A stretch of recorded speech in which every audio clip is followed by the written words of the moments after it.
Let's bring in now Brian Lilley. He's a political columnist for the Toronto Sun to talk about what this could mean. Hey, Brian, if you're there, Alexis McAdams, she had news about this agreement between the mayor and the truckers.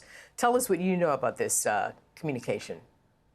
Well, it's quite sad that it fell to the mayor of Ottawa to negotiate not an exit of the truck convoy, which has created a bottleneck in his city and into residential neighborhoods, that it wasn't the prime minister coming out. They're protesting against him, against his mandates. He didn't come out. He's finally stopped calling them names, but it was the mayor of the city who did this. As you heard from your reporter, there's been next to no police or law enforcement going in and even enforcing basic laws. They're not supposed to be getting diesel fuel in to keep the protests going, but somehow the truckers keep doing that. They delivered a pile of porta potties just the other day. Now, I don't know if you've watched a porta potty come into a festival or a concert or anything in the past, but it comes in on a pretty big truck, and then they need a crane type operation to lift it off. They put about half a dozen of these right in front of Prime Minister Justin Trudeau's office, right at the door that he would normally be dropped off at by his RCMP security detail, and he'd go in. That's how little enforcement has been happening in Ottawa. So the mayor crafted this agreement to help get them out of residential areas. That will calm things down somewhat, because Ottawa, like Washington, D.C., you can be in front of a grand building that is the seat of government. You turn a corner and suddenly you're in somebody's home or in their backyard. That's what's been happening with these protests. I mean, you know how that goes. If you bring in too much force too soon, then the protesters are saying that their right to protest is being stifled. I mean, how do you win in a situation like that? Well, I can't imagine this sort of protest going on around the Capitol or the White House for going on 3 weeks now. I think this is day 16, where they've set up basically a truck shanty town where they have their own law enforcement. They have bouncy castles to entertain the kids. They've got barbecues. They've got a DJ dance party going at night. So, I mean, and I hear you, but I'm just trying to figure out,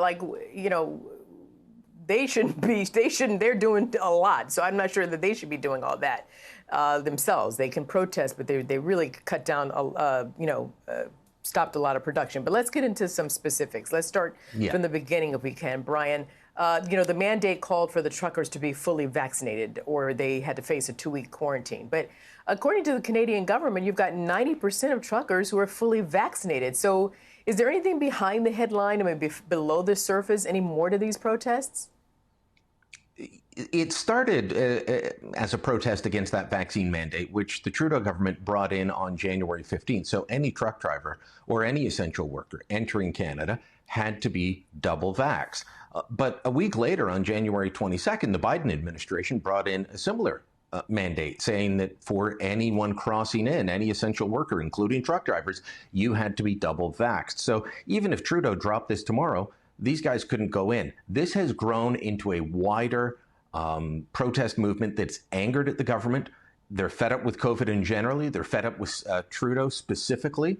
And even though the problems with enforcement that I just mentioned do fall at the feet of the local police, the images that everyone sees across the country day after day is this lawlessness, this protesting in front of the Parliament buildings. Who's the guy in charge there? Justin Trudeau. So this is starting to hurt Trudeau politically, and that's why he's starting to talk about it more, trying to look like he's doing something, even if he's not.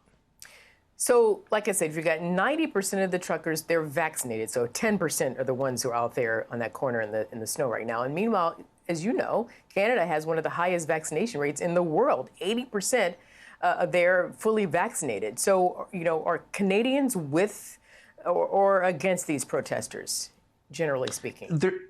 Well, there's sympathy, and a poll came out earlier this week, showed about 45% of people have sympathy towards the issues that they're raising. And remember, like you said, 90% of the Canadian population, including truck drivers, vaccinated. So why did Trudeau start bringing in new mandates? He's even looking at one that would say if you're driving a truck across provincial borders, you have to be vaccinated. I don't even know how you enforce that, because it's like going across a state line. There's no checkpoint, but he keeps tightening the screws at the same time as our top medical officers, all the scientists are saying, you know what, we can start loosening up now. We're at a good point. Hospitalizations are down.